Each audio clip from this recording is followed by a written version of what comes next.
What's up, and welcome back to the Black Love Club. It is me, Nikki Talks, and Richard Roots.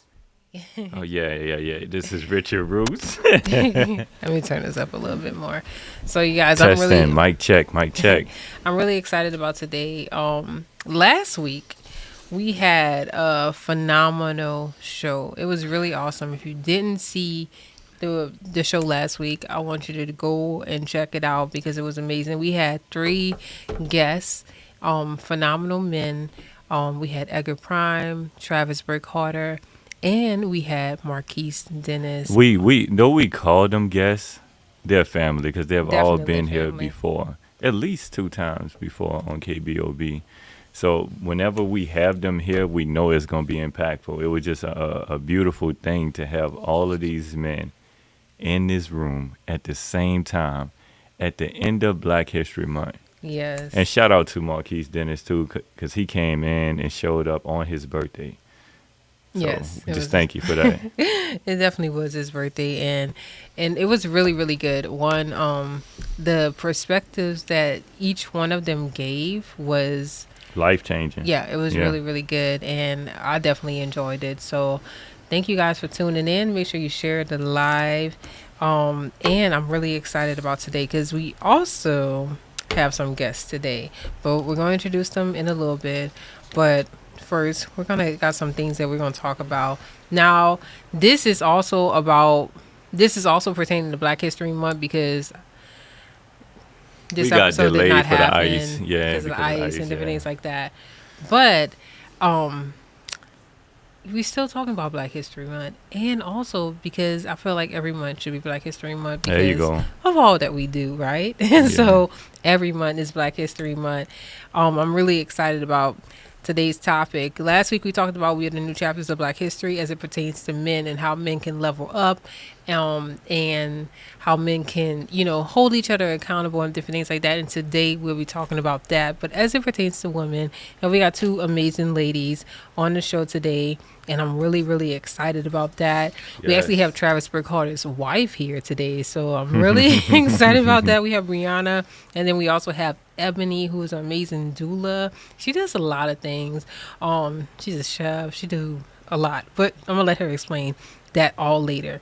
But I wanted to talk about some things that's been going on in the world. There's 2 things that happened. And thank you for tuning in. The 2 things that happened that I wanted to talk about. First, one of the things I definitely got to talk about it because I feel like she was Black love and she loved Black people. And that's Angie Stone. Angie Stone passed away Yeah. in a tragic accident, which was really, really sad. But I love Angie, and I mean Angie is definitely really amazing. And she has put out like a lot of great music for us. One that I definitely play in my house often. And one I just love it because it always uplifts the Black man, it uplifts the Black woman and the Black family. And she was just definitely a jewel. And that's just really sad that, she passed in such a way as what she did. So I just wanted to talk about that and just mention that, and I pray that she rests in peace, and I pray that her family is, that they be comforted and different things like that in this time. So another thing that happened, I'm not sure if anybody else has heard, but it has been going around, but the sorority, Omega, and I might say it wrong, Phi or Phi Psi, one of them. Sci-fi. I know that's I was thinking like, is it am I saying it correctly? But this happens often, hazing, and sometimes hazing ends in death. But this has been a big one, and it's personally really big to me because it stands out because the young guy Caleb Wilson, who passed away, he was actually from New Orleans. He went to my alma mater, Warren Easton. He graduated from Warren Easton. And, he was attending Southern University. He was a junior. And, he died in the results of a hazing accident. I don't think anybody intentionally did anything. But at the same time. What's your thoughts on that, Bae? Because I find it really sad that Hmm. this happened when he was surrounded by people who were supposed to be like a brother to him, and also fabrication of the story. So, what's your thoughts on that? No, I think it's tragic, and I think I don't know. Just looking at the situation, I was thinking it was probably hard.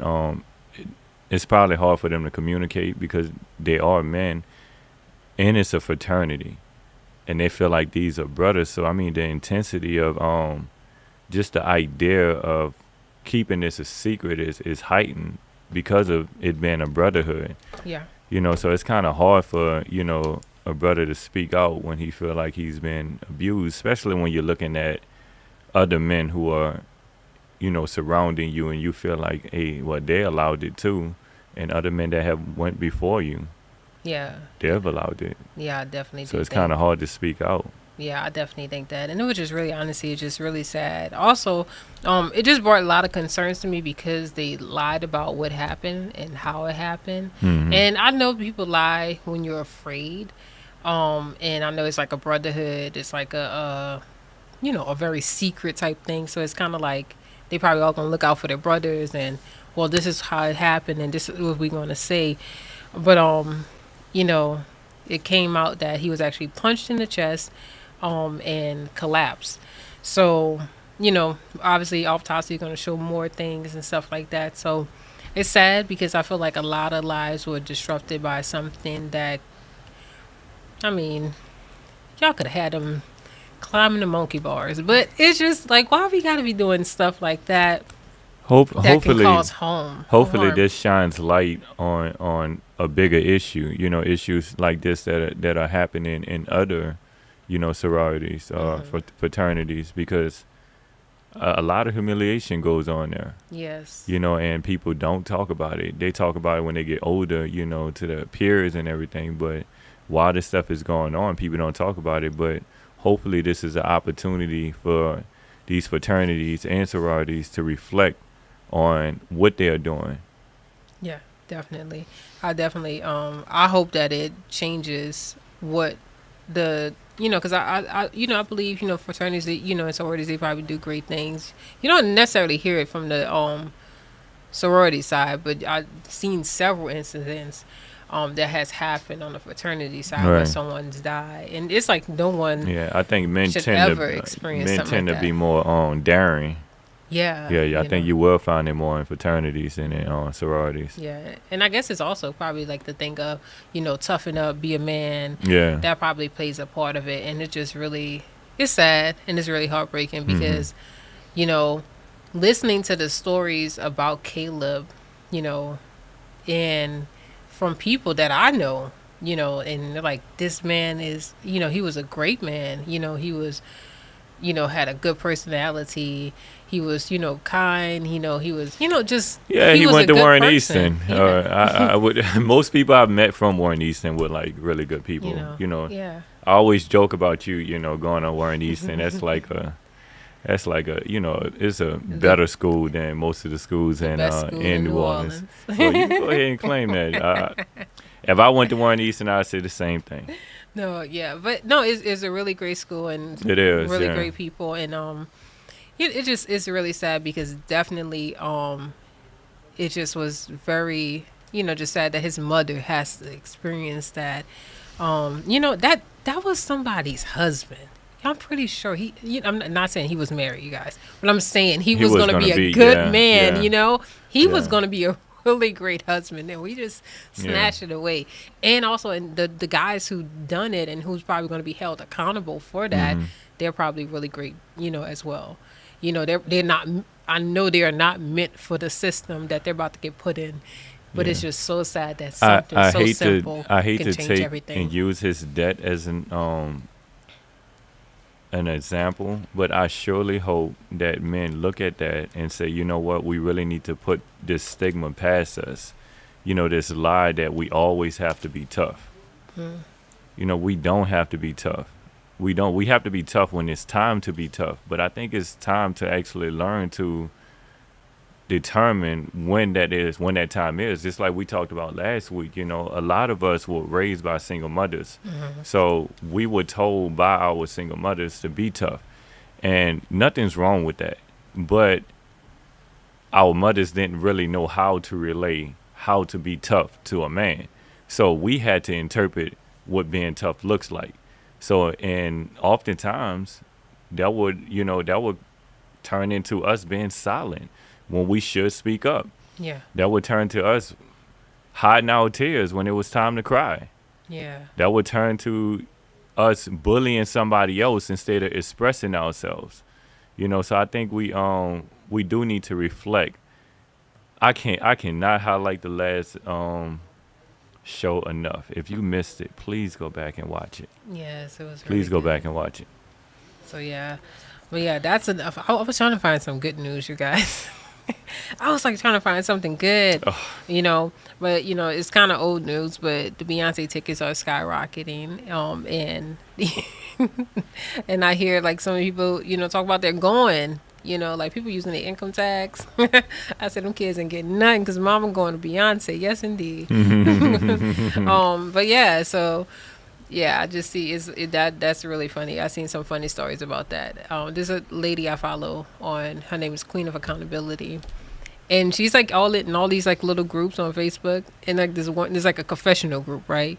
And this girl, she posted, she was like, I was supposed to give my baby daddy half of my income tax, but I went and got, you know, my ticket first, and I gave him what was left over. It was like $700, and you know, she's seen it. So when she sees stuff like that, she'll go like research. Like she can find out anything. She found the baby daddy. She sent him the post, and he was like, I was suspecting that because when she gave me that, it was like, that's not, you know. And y'all, the girl was so upset with her. She was like, this is a confessional group. You're not supposed to do it. Was, y'all, I just was reading like the whole little interaction, and it was hilarious. But I'm like, they're doing some crazy things for these Beyonce tickets. And I'm like, y'all, just wait. They're going to be like cheaper and eventually, you know.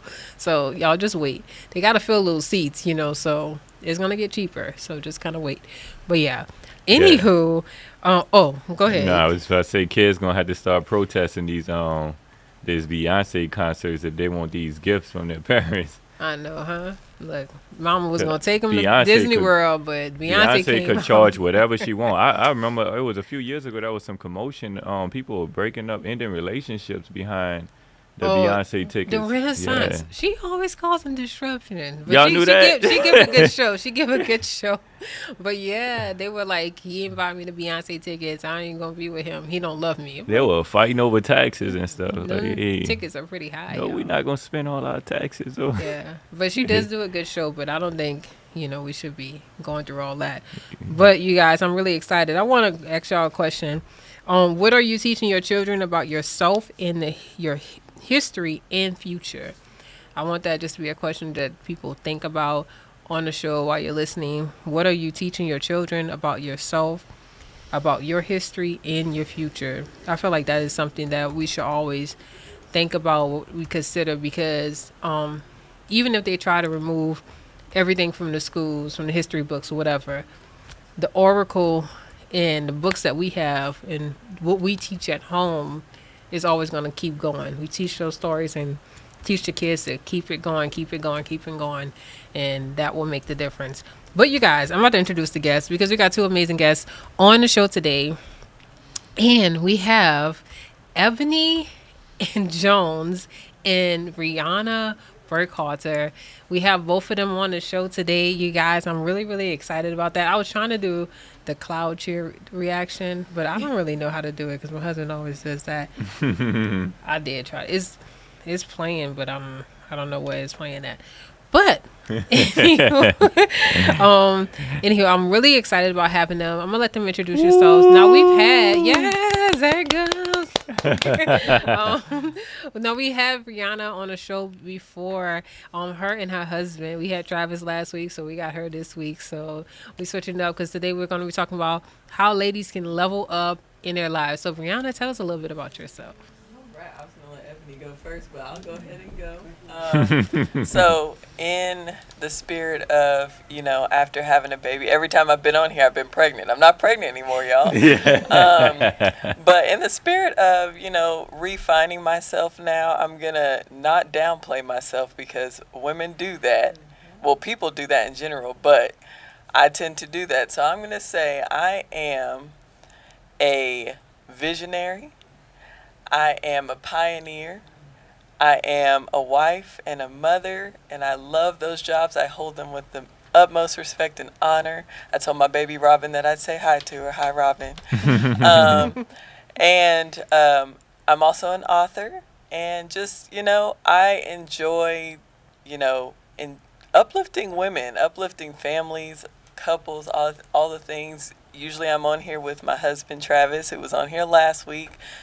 We do our podcast on YouTube where we just really talk about life after, the I do and the pretty wedding, the good, bad, and the ugly stuff. So it's really fun. We just sit around and kind of talk and chat about things we've been through and what we've experienced individually in our lives and together as a married couple. So that's a little bit about me. I love coming on here with you guys. It's always a good time. That's awesome. Thank you for being here. Thank you so much. Of course. And we also have Ebony Jones. I want you to introduce yourself. Ebony is what you said, a Jill of all trades. She does a lot.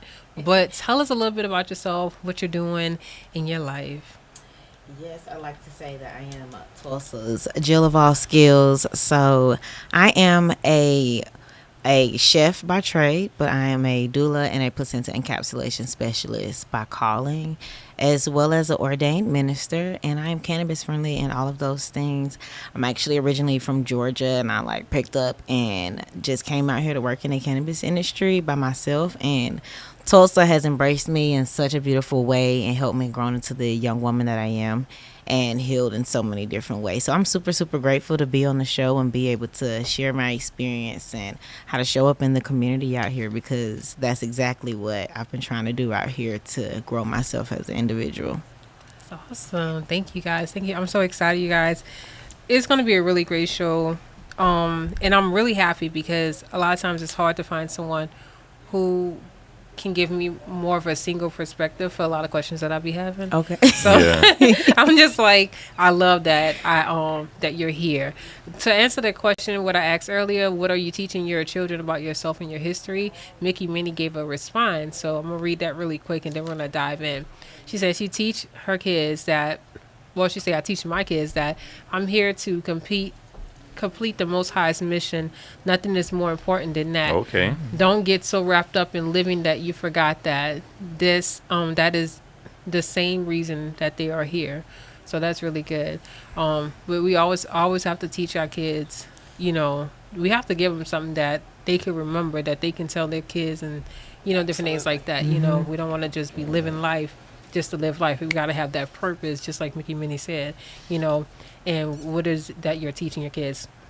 Now, Breanna, one thing I want to say about you, I loved how you separated me versus mom. I feel like a lot of times as mothers, if somebody asks you what you do, like me, a lot of times before, I've gotten better, but a lot of times before I used to be like, I'm a mom, and I love how you're able to separate that. Because a lot of times we can get so lost in just I'm a mom, we forget all the other great qualities that we have and the things that we do and what we bring to the world, and I loved it. You was like, I'm a visionary, I'm a pioneer. I love that. I was like, oh, that's cute. I love that. But it's so true, because I went through that with my first daughter. I've always wanted to be a mom. That was just something that I knew God put in me. And so I took it very seriously. I still take it very seriously, but I put everything into it. And it not only was taking away from myself, but it was taking away from my marriage too, in a sense. We weren't having horrible problems, but I was neglecting him because I was like, I got to be a good mom. And it took away everything. And that's how I used to identify myself, was like, oh, I'm a mom. And then I'd be like, I'm a wife. And then I said, well, first I'm Breanna. Then I'm a wife first to my husband, then I'm a mom. All important, but I have to remember to make sure I'm taking care of all parts of me and not just that part, because I can't be a good mom to my daughters and my son if I'm not a whole person. So I love that. Ooh, I love that because, I can relate to that story. And I know a lot of moms can relate to that we get so... It's like, I feel like we're prepared to be a mother in a certain way, it clicks. You got the baby dolls and you have all those different things. So it's like all your life, you're learning that, but you're not necessarily learning how to just be there for, your husband. Like, you can see it happening, but it's like it automatically, when you have that baby, it's like that baby is just like your thing. Like, like gotta protect you, and we get so wrapped up in that. So that, like, I definitely can relate to that. I've been there and I had to go through that same journey. Like, wait, let's get you together. And then once I got me together, then I was just better for everyone, So that's a really good thing. And I think a lot of people, some people don't know that, but we have to get ourselves together, and I just love that you say that. Now, Ebony, you're from Atlanta, Georgia, and I remember you told me a little bit about how you came out here and different things like that. So if you could tell the people how you were brought out here and then how you started to get, into everything that you do. So since I was in like 10th grade, I have been consuming cannabis since 13 after battling with so many different things. And after losing a little cousin at 7, he was 7 years old, to a rare form of cancer, I told my mom, like, hey, I'm going to work in this industry. So after culinary school, I actually applied to like 50 jobs, and I wrote it down in a Bible, and I was like, I'm going to work in the cannabis industry within the next year. And somebody called me back, and it was like, hey, if you can come to Arizona for, the next time you'll be in Arizona, we can interview you. I was like, I'm actually going to be there next week. Was not, but hey, we got a ticket and we was there the next week. It worked, and got the interview, and then relocated to Oklahoma, literally right before the pandemic. So somebody just asked me the other day, does it look like what you thought it would look like when you moved out there? And I was like, no, not at all. Because I'm doing what I envisioned myself doing when I came out here. I followed the dream, but God showed me that I didn't dream big enough. So now, having to find the community, because when I came out here, I didn't really see the Black people. So I had to pray for that community and find those people to help build me up and create the spaces that I needed. So I was really intentional on finding those people, and they kind of helped me grow into who I am today. So that's kind of how we got here. I would just go places, introduce myself to people, and eventually find myself with a whole community of people out here in Tulsa. And it's been great. And you know what? One thing I want to say about, because from a mother's perspective, we have, all these different identities. But as a single person, you have you at the moment. So, like, I'll tell, I've seen people, when they were like, I'm looking for somebody, I'm like, my thought is, have you found yourself? So I want to ask you that. Question. But, like, as you're learning yourself, and you're preparing yourself for someone eventually. So tell me about that process of you learning yourself, because you've gone through a lot of different phases. So tell me a little bit about that. So when I moved out here, I had been in a relationship for 4 years, and he was growing in the film industry so much. So he supported me in so many ways and was like, do your thing. I'm going to stay here and grow. And it has been great for both of us, even through the learning process. But when I moved out here, it was a big eye-opener of how much I did not know myself. I had tied myself to a relationship. I was adultified at a very young age, so I was a caretaker for my mom. And when I got out here, I was miserable. I didn't know what I liked to do. I didn't know what I liked to eat, because my everything revolved around other people. So the first 2 years was literally me tearing myself apart, because I was so angry. I was mad that everything that I went through was showing up in who that I was. So I feel like the first 2 years, actually, I had to heal. I had to figure out who I was and what I needed for myself. So it started with me. Wasn't raised with my dad, and it started with me healing my relationship with him. So calling him and being like, I'm angry, I'm mad, you wasn't here, you gonna have to help me fix this. And he actually showed up in that healing process. as well as figuring out what healthier communication looked like. Because I'm like, I'm asking for all of these things, and I don't even know if I'm ready for these things to show up. So many women started telling me, like, take your time before you have kids. Like, and that has been the biggest transformation for what finding me looks like, because so many women have been like, once you start having kids, it's harder to figure out who you are, what you like, how to go and just experience different things. So it has been different, because I realized that society has pushed on us to make marriage and having kids an idol. So to break down what I thought I wanted, and to really see, like, especially as being a doula, going through that side of like, oh, having kids ain't just like we having a baby and we can dress it up like a baby doll and that's it, you know. So I feel like, as hard as it has been, you know, going through this process kind of by myself, it has been so important. And so many women have been like, girl, I'm so glad you got to do this, because I started having kids at 17 and I never got the experience finding myself, you know. So it has been different, especially, you know, growing spiritually, but I don't think I would change it at all, like, at all. That's beautiful. I commend you, because you are, it's like a mosaic painting. You know how they like break the glass and they put it back together? Like, people think the original is always the best, but then they break the glass and make it into something new, and they're like, oh, that's even better. And so what you did was breaking those pieces of yourself that you didn't want and put it back together and made it more beautiful than it was before. Man, and people and that's always... and people don't want to do that No. work. They want to just be okay with the first version and deal with, oh, this is just how I'm gonna be, or how I was raised. And it's like, you don't have to be that way. You don't have to deal with that. You have to unlearn, like, literally. And people are always like, you're so inspiring. And I'm like, I don't think y'all realize I took classes. I had to have the hard conversations that nobody wants to have with, like, family, and when you are so broken.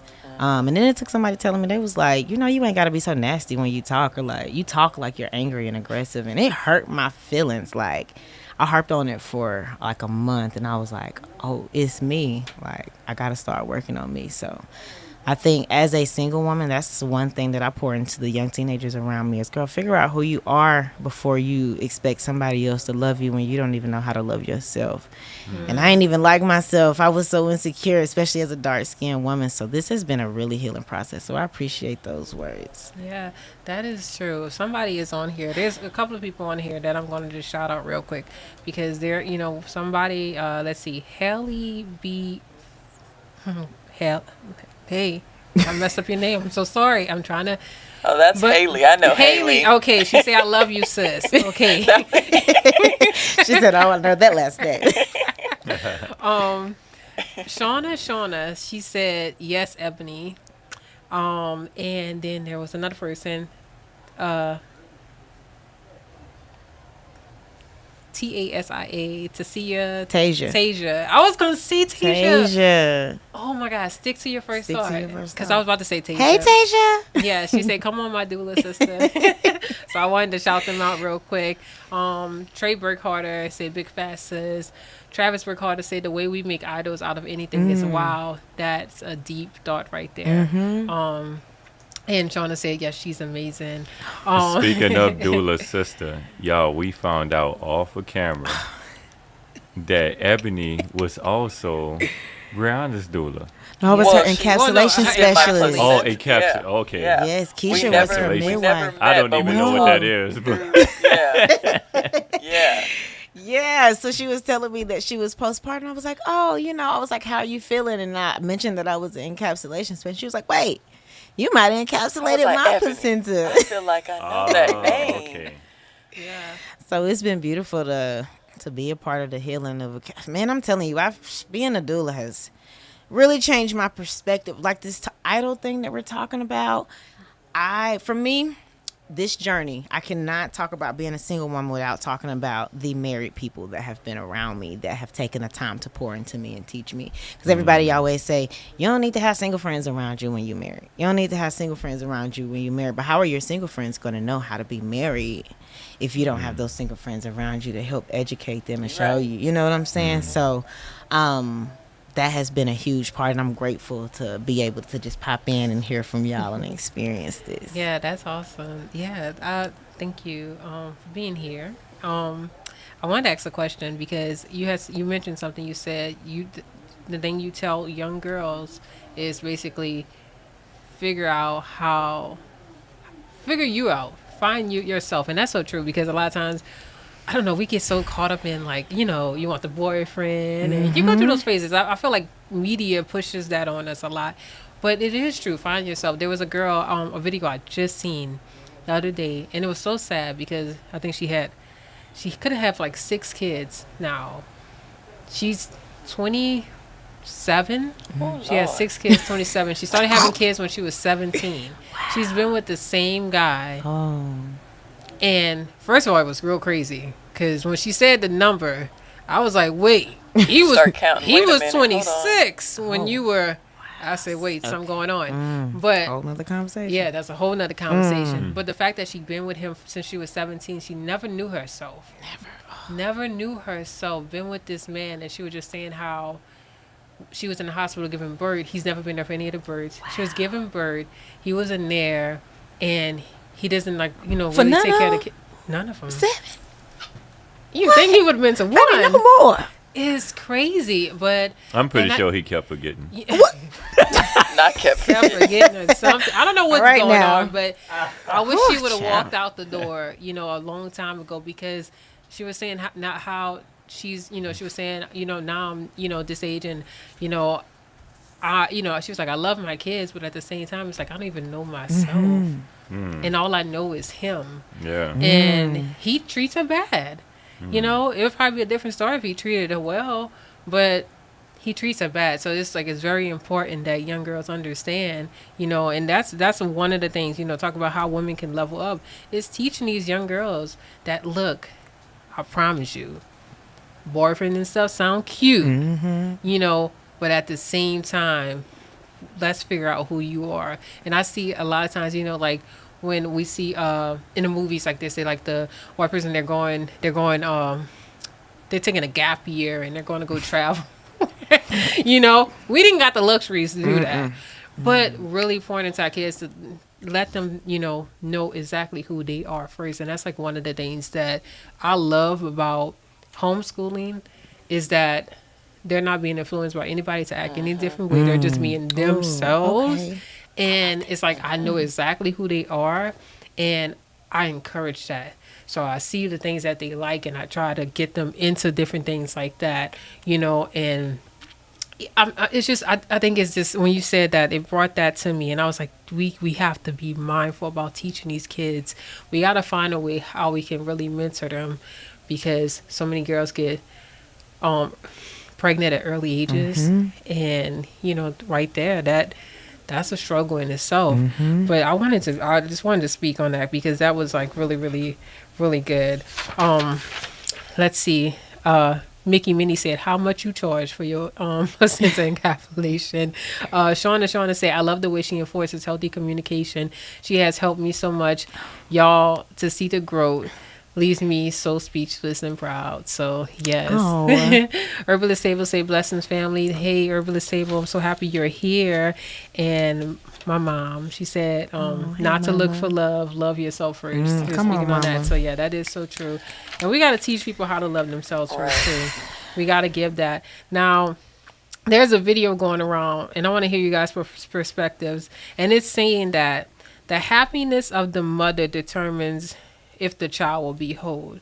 Now, I have thoughts on that, but I want to hear what you think. She was saying, it's not about the father being in the home. It's more on the happiness of the mother. I think it's a deep question, and I can go 2 different ways with that, but I want to hear what y'all got to say about that. Be careful, men are listening. So she said, I'm trying to make sure I heard it right because that's wild. She said the happiness of the child. No, of the mother. Or the happiness of the mother. It determines if the child will be whole. If the I disagree. I think it plays a role for sure because of just the role of a mother, but it's both. Definitely. I'm at home with my daughters all the time. I mean, I'm homeschooling Robin and Rosalind's, 3 months old. So I'm at home with them all the time. So yes, they feed off of my emotions because they're around me more because their father goes to work and comes home. So they see me more. But their wholeness can't come from just me. There's a reason why it takes a father and a mother to make a child because there's pieces that come from each person. There's the stability and there's a different type of love that a father brings that I can't bring. And there's a different type of nurturing and love that I bring that he can't bring. And without both sides of those, whether you're with the parent, with the your the other parent or not, they have to have both sides of it to be whole. For instance, my husband was married prior to me, and so my son is my bonus son. So he lives predominantly with his mother, but he comes to our house too. So what's important for us is though his father doesn't see him every day, we make sure that he is in his life and he understands the fundamental things of being a man and fundamental things of just the love and nurturing that he gets also from me. I take accountability as well as his bonus mom. But without his father in his life, he could not be whole with just his mother at his house. Not that she can't do everything in her power as his mom. It's just that that's just not the spiritual side of it and the I guess physical side of it, the chemical side of it. If you go all the way back to how a baby is even made, you can't make a baby with one person. They trying to in labs, but that's not how it's supposed to be. Right. Yeah. So I think that it's important just to recognize the roles of a man and a woman first, because then it'll help you understand how that mixes together to help a child feel whole. That's good. Yeah. You got any thoughts on that? I do. I would like to disagree as well because I don't feel like it should be dependent solely on the mother because like she said, it takes two to make a child. And coming from someone who was raised by a single mother and she was a very strong woman that didn't necessarily show us when she was breaking. I didn't see her not at her wholeness most of the time. She figured it out. My mama did her thing with what she had. I still felt incomplete without my dad being there. I still knew something was missing. And I see the difference in myself now that my father showed. At 25, I'm learning more about myself. I'm like, oh, that's where I get that from. Oh, like you were talking about chemically understanding, what is about yourself. I feel like to put that responsibility on the parents for one, because you can experience the trauma, but once you become an adult, it's your responsibility to find that wholeness.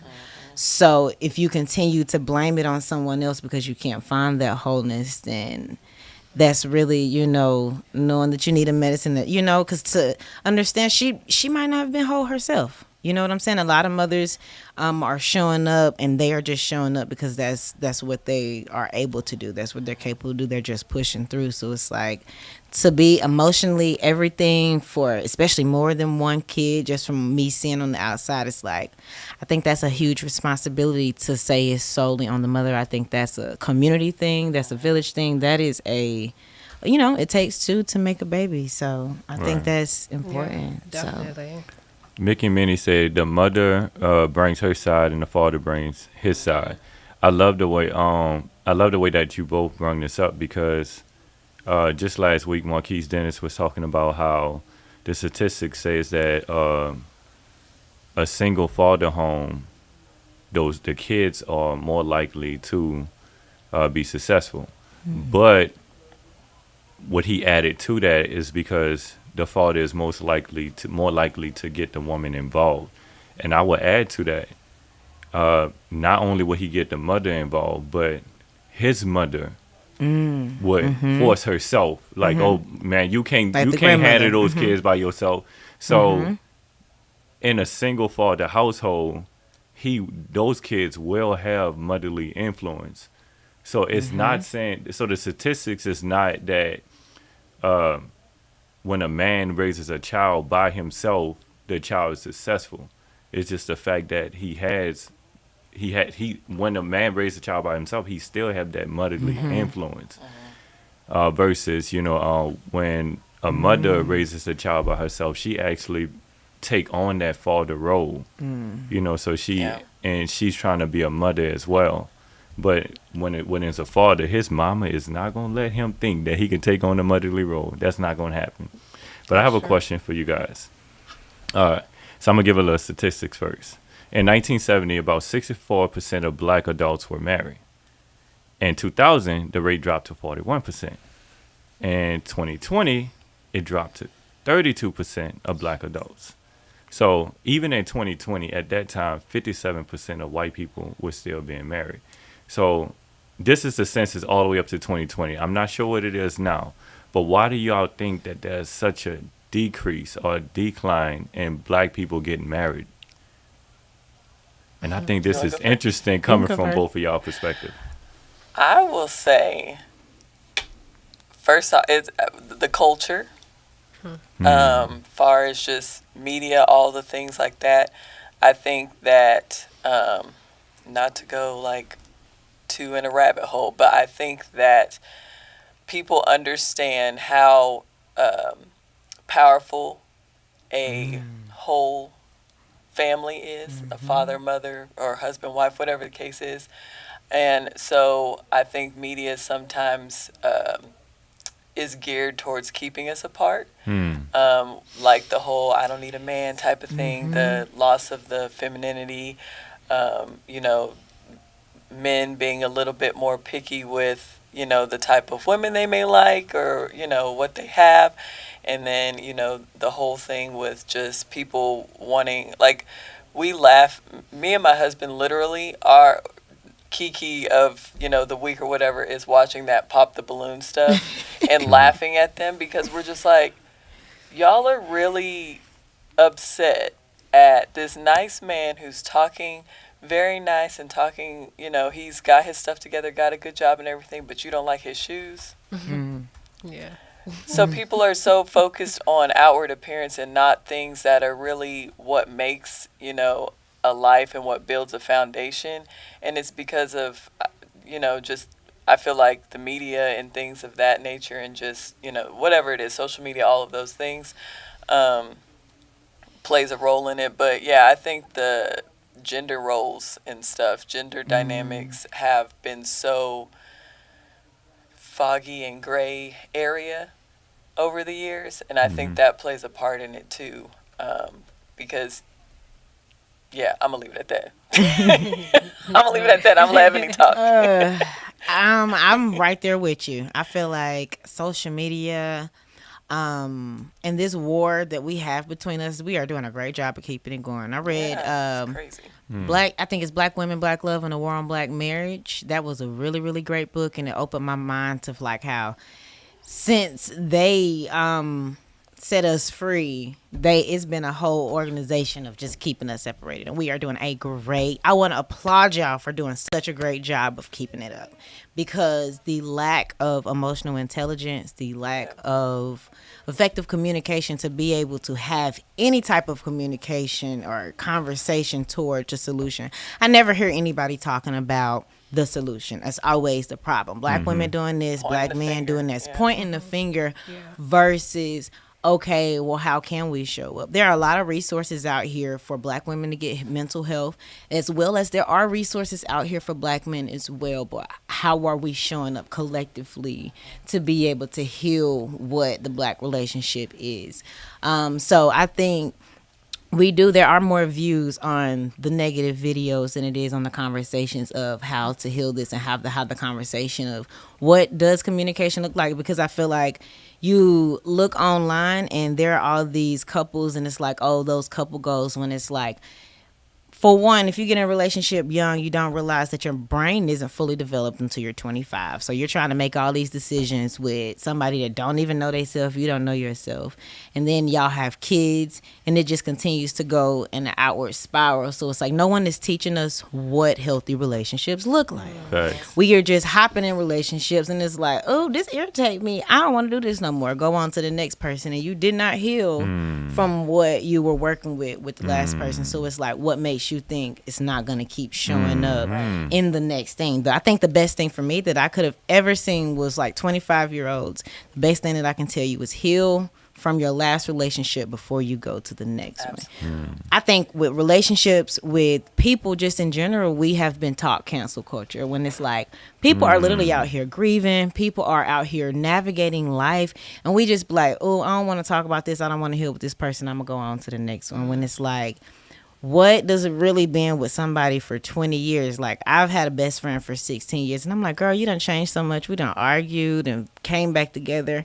I feel like we give our girlfriends and our friends more grace than we actually do the relationships that we're in, on what that looks like to be graceful, be forgiving, and understand what that looks like. So I think it's too hard. People don't want to put in the work of what a covenant and actually like forgiving people and growing through stuff looks like. Is this generation don't have enough capacity for things like that. They don't want to put in that hard work to build successful relationships and hold each other accountable. Yeah, we live in an instant world, you know, microwaves. We want everything fast and quick, prime delivery. So it's the same thing with relationships. It's not working. I'm good. I'm gonna move on to the next thing. It's a forfeit mindset. We just are like, this is too hard. I'm gonna move to the next thing. And money. Yeah. We have this false narrative that everybody just gonna have it together and we just gonna have all this money together. When it's like, I would prefer us getting into it in an entrepreneur and we working on building that foundation, finding the financial literacy together to where we can build that thing, than to just expect you to just come with all this money. Because right now, you know, shoot, my network is my currency and everything else. So why not build together? But I think everybody's like, they want to go eat at a 5-star meal versus go for a walk. Figure out who these people are. Like, when stuff gets rough, are they really going to show up versus are they going to have money to pay for it, or are they going to have the mental capacity and the emotional intelligence to heal you back to where you need to be? Come on. That's a Listen, whoever come for you, they got to come correct. I know, right? That's what I said. I'm not playing. I don't have time. You know, like, healing is very important. I just feel like it's, for me, being raised by a single mother, I was like, I grew up resenting her without knowing her story. And I was like, once I figured out her story, understood, I was like, I vowed to just give my kids healthier, you know, relationships, healthier aunties, uncles, people around me. So thank you for tuning in to KBOB 89.9. This is the Black Love Club, and Ebony Jones is now accepting applications. So if you are listening and you are a single man and you're interested, please call in. I was like, that's a real drop. Okay. 856-3873. You are so funny. And I'm her manager. I was like trying to I get this often. Oh my goodness. Like, when I tell you, people be walking up to me at work like, hey, so what are you doing? I have somebody that, and I'm like, oh my goodness, y'all. So nah, you ready. I'm praying, working on getting there. This is what I pour into the younger women. Like, nobody educated us on how to do this. You know, like, I'm gonna be 30 this year, and even if I don't have kids at 35, I'll be grateful to know I just found myself. Right. You know, so a lot of people don't find themselves. No. I think another issue too, on adding value to what you ladies said, is the fact that we lost our elders. We lost our elders. The moment we started to say that what they say don't matter. The moment we started to say, I'm an adult. You know, the moment we pushed them off, I mean, now look at the elders now. They're like, they will sit and watch us and see us doing something that we don't have no business doing. And they'll say, you can't tell them young people nothing. Yeah. And It's a terrible place to be in. you can learn from what they're talking about, and also you can learn from their mistakes that they made. Right. But you don't know until you ask. Because They're not telling us anymore because they're like, they don't want to hear. So you got to go seek it out. Right. That's good, man. Y'all drop in. You do gotta seek it out. I feel, and I think from my perspective, I don't feel like people are talking good about marriage out here. Yeah. I don't feel. I feel like y'all are some people that I feel like y'all talk about the real stuff about marriage, but I tell people that's defeating for me. You know, being around a lot of married people, nobody really it's like okay, friend. Yeah. I think it's because. People stop dating their spouse after a while, and it gets stale, and then that's why that's all they have is just the day in day out part of it, that's all they can speak on. So they're like, oh yeah, it gets boring or whatever, because it is a lot of negative. But if you got to just keep being like Travis is my best friend. As much as he get on my nerves sometimes, I'm just kidding. No, but he's my best friend, and so that's what even in those hard moments or whatever bills, whatever the case is, like we'll still look at each other and start cracking up, and it's like it is what it is. Like we're fine, and so I think more couples need to, when someone's asking them, a single person or younger people, whatever the case is. It's okay to talk about, there's hard times, but also balance it out and say, but we make it through because we love and like each other. Okay. You can love people and not like them. Yeah. But I think it's important to see both sides of it. But yeah, I agree with you that a lot of people don't highlight the good parts of it. But and I feel like that's why we don't have none. I think that's why people are falling off because. Like the Black Love show, I think it was a show, like a documentary. That was good. And like when I seen it, I was like, where has this been? Like they talked about the good and the bad. Yeah. But we don't have enough of that. I love podcasts and things like this because I listen. I feel like, single people should listen more. But to talk about I hear you talk about y'all cracking up. You feel like laughter is really big. Oh, yeah. You feel like it's I mean, I guess it depends on the person. But like my dad was super goofy, so I grew up in a house where we were like always doing goofy stuff. So I knew like whoever I marry, like I got to be able to just let my hair down where I couldn't in other relationships. I felt like I had to stay buttoned up, or like put on this mask of like I always have it together. And with him, I can not have it together, and it's okay. And that's when I was like, all right. He the one. Yeah. This I is love it. that. It was crazy. Something that you guys said. The single women are feeling. They are saying right now. A lot of single women, or at least some people from Instagram or TikTok, they're saying, and it's going around like they're saying that they don't need a man, because like they was like I can pay my bills, I can do this, I can do that, what I need a man for, and stuff like that. So it's like. I feel like that, sometimes social media, somebody has a thought and they put it on social media and then somebody else, you know what I feel, and I feel the same way and they just keep going and going and going. And it's like, I feel like that is partially, destroying us as the people because it's like, no, it's so much more than just paying bills and stuff like that. It's like you're building a legacy with this person. When you have kids, the good that you talk about that you need in the world, those kids are going to be that good. You raise them right. And, they're going to raise kids the right way. And it's just going to be, keep going and going. And it's just like I don't think y'all have good circles of friends if that's how you're feeling. No, and I think it's also something that's been instilled in us too, which is something that we have to unlearn. And I don't think we talk about unlearning it enough. Like even now having conversations with my mom, like it's different now, but like 2 years ago when my niece was growing up, it was certain conversations. She's like, I raised y'all to be independent. I raised y'all to know how to figure it out. And I was like, well, I'm grateful that you instilled those things in us. But now as an adult, are you sure that was the absolute best thing for us? Because I don't know how to ask for help, girl. And I be needing help. And I thought pride was like not of God.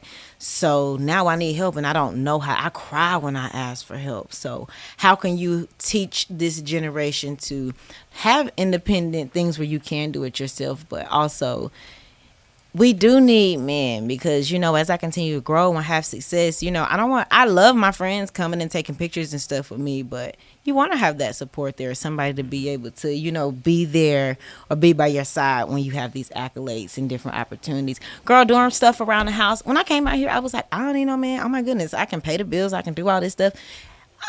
The third week, the Lord put a snake in my garage, and I cried so bad because I was like, "Who gonna help me?" I had to go and ask the black man across the street. He was like, "Baby, I can't help you. I'm sorry." Dang. I went and asked the white man next door, and he came over there with no shoes on, and he came and picked the snake up. With He's his like, hand. with his hand, and With was his like, hand. "I'll release it Yeah. tomorrow." And I said, "God, I see you working on me." I thought I could do this by myself, but I'm realizing I'm not built for certain things. Hey, DeWarren said he put in his application. Okay. Yeah, he put it. Come on, Hey, that might be him That's calling. the phone call. Come on, application. That's so funny. Please hold. Come on, radio production. Y'all are funny. You live, baby. You're on the air.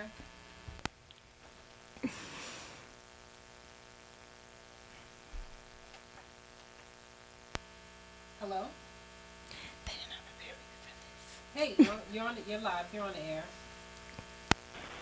Hey, Nikki Talks, Richard Roots. How's it going, club? Hey. Going good. Can you hear us? It's going good. Oh, okay. Hey, I was just tuning in, just saying hello and just showing my support.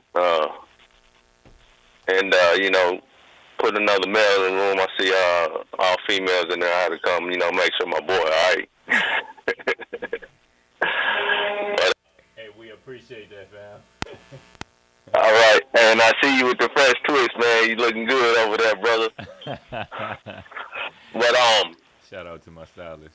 like I said, I got in late in the topic, so I don't know what was going on. So I was just, calling to give my support and tell y'all, keep doing what you're doing and keep uplifting the community and, creating this unity, because it's well needed. So, that's all I got to say right now. And peace, and I'll let y'all later, man.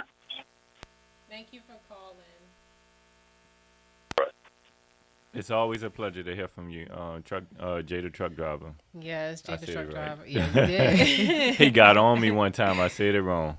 Yeah, Gotta get it I want to right. go and just say some things that have just been popping up, and there's like a lot of comments that just been popping up. Miss Flint said, "I love hearing love stories surrounding self with those who would counsel, not cancel love." I love that. My mom, she said, "I applaud you young ladies. Keep up the good work." And the show, Richard Roots and Nikki, she's talking about me. Awesome, awesome, awesome. Dominic, Edgar Prime, he says, "This is why I say if you can see your woman as a new her each morning, think 50 first dates once a day at a minimum. Remind her why she wants you. It is not about going above and beyond all the time. It's more about being attentive and being the man she needs, wants, and love each day." That's really good. That's some good stuff. That's good. So yeah, y'all. Y'all was like dropping bombs. I was just sitting here like, okay, yeah. I was trying to keep up because I'd be like writing little things to get back, and I was like, dang, this a lot. Like, it's all good things, but it's just like, what is one thing that each one of you guys feel like, what is causing our women to decline? Because I feel like the black woman, we're in a state where I feel like educationally we're rising and we're becoming more independent, and we're becoming more smarter, and we're getting further, and we're getting these businesses and owning homes and stuff like that. But like Luther Vandross said, a house is not a home if you ain't there. So what is causing our women to decline? Because as we can have all these accolades, but what is causing us to, I don't feel like those accolades make us any better in the whole, so what's y'all thoughts on that? They're like, who's gonna take it? That's a good question. This is no shade to anybody. My husband gets on me for saying that. But I feel like, although we are doing all those things that you mentioned, and those are all amazing things, I think that the black woman is losing the pride in being a black woman sometimes.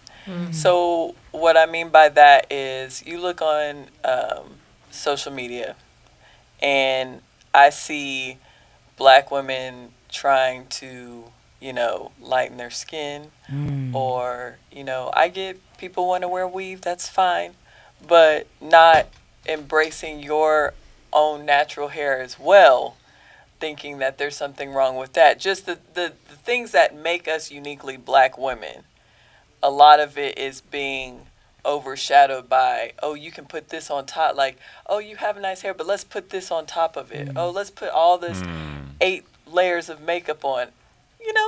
A beat face it's meant for when you need to have it, but understanding that you're beautiful without it is, I think, important, and really makes us have pride in ourselves. Like I've told this story before, but like my daughter's hair is like super, super curly. And when she was a little bit young, it was like last year, she came in the bathroom and I was straightening my hair. Like I had just washed my hair, and so my hair is naturally curly, but I was straightening it, and she was like, "Mommy, straighten mine." And I was like, "You don't need to straighten your hair." And she was like, "I don't like my hair," because she was watching me. And I was like, I instantly put the flat iron down and re-washed my hair. I was like, no, your hair is beautiful. And like, from then on, I made sure that I let her know that regardless of what clothes you put on, regardless of what other things you do, you are amazing as you. And so, like, I tell her now, like, if I'm doing my hair or doing my makeup, like, oh, this is just extra. Mommy's pretty without it. This is just extra. So then she's she's like, yeah, Robin's pretty too. I'm like, yes, you are. And that's little because she's only 3, but it's like, as an adult, now it helped me, because even when I was giving birth to my second child recently, like, I'm in labor, I can't do it. And my husband's like, who are you? And I'm like, I'm confident. I'm strong. I'm like saying these things, and it's like, yes, I was in labor, but I need to say these things to myself every day.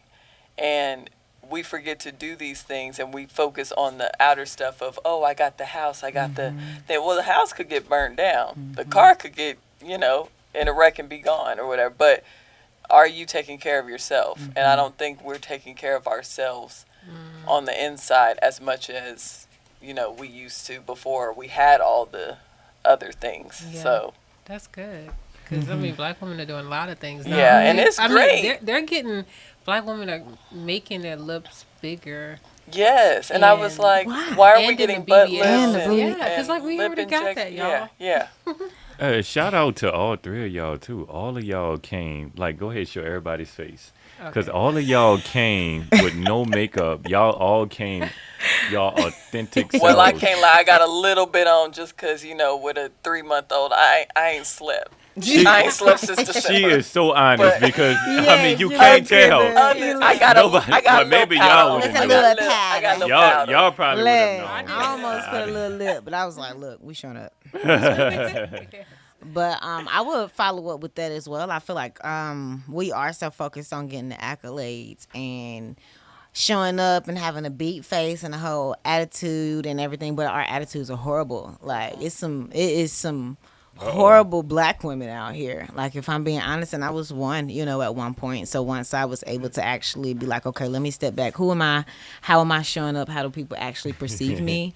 I think, I think that's places where we are losing. Sometimes we feel like our resumes is on our clothes, it's on our face, versus how we show up in rooms. I have been in some great rooms with amazing people, and it's like 10 black women in there and don't nobody get along. We're not kikiing. We're not having a good time. And it's like, I feel like we should have that. Yeah. You know what I'm saying? So it's like, I think we are so focused on being the first one to speak in the room, or being the one that has the most education, that we are missing out on a lot of different things. Like, one thing that has really been beneficial for me in this time has been healing my relationship with black men.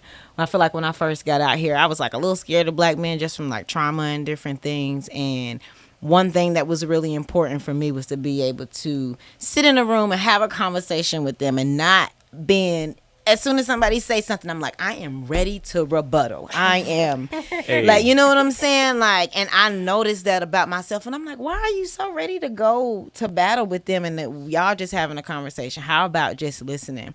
So I will say that's one thing of just like, as much as we build with the accolades, you know, level up just as much with your emotional intelligence, being able to actively listen. I'm really big on talking about emotional intelligence because Tracy, oh my goodness, she taught a class and it has absolutely changed my life.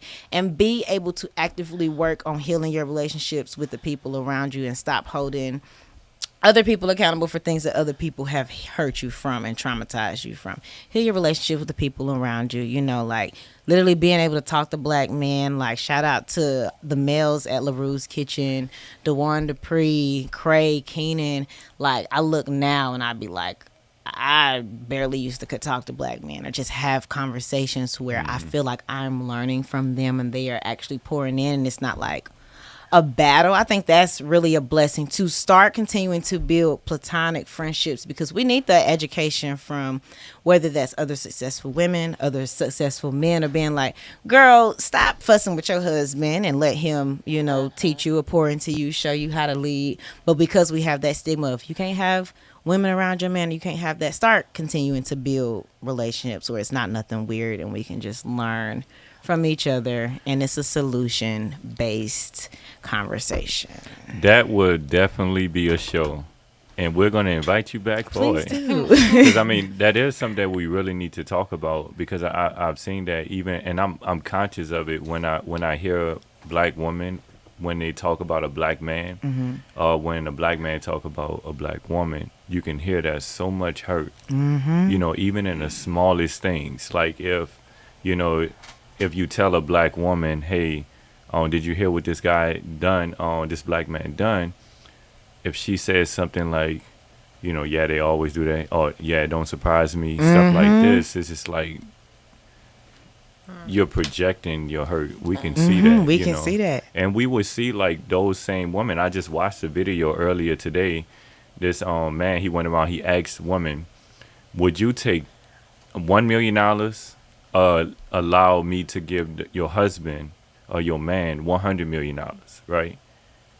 And one woman said, oh no, give me the $1 million. And the second woman said, give my man the $100 million because I know he gonna give me some. Can't make this up. While the interview was still going, the first woman said, no, don't do that. He going instead of having 100 million, he gonna tell you he had 27,000 or something like that. And he only and she was like, yeah, you know what? Yeah, give me the 1 million. And she changed. So what's so crazy is that's like, you had an opportunity to have $100 million. If you made the decision for him to get that $100 million, of course anybody's gonna give you a portion, even if he gave you $2 million. You are better off than taking $1 million. But she allowed this woman to talk her out of her money. Because we are breeding that toxicity and not healing relationships. And I think if you look at certain conversations, something that irritates you, ask yourself, who has hurt you in your life that made you feel like that? The best thing, I love my daddy. He has been a big part of my healing. He called me a few weeks because he has a stepdaughter. And he was like, she called and she was like, I got daddy issues because, this and that. He was like, no, that's your father's, that's something else for you to do. And I was like, do you not realize that she's seen you love her mama? You were a man that was in her life.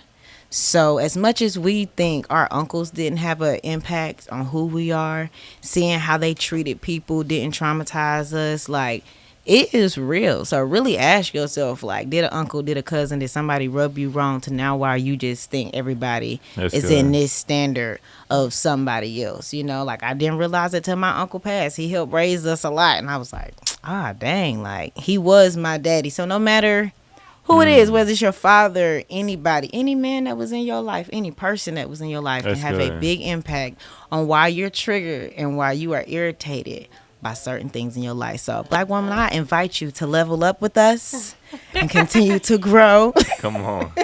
I love it. You guys, y'all, this was a really great episode.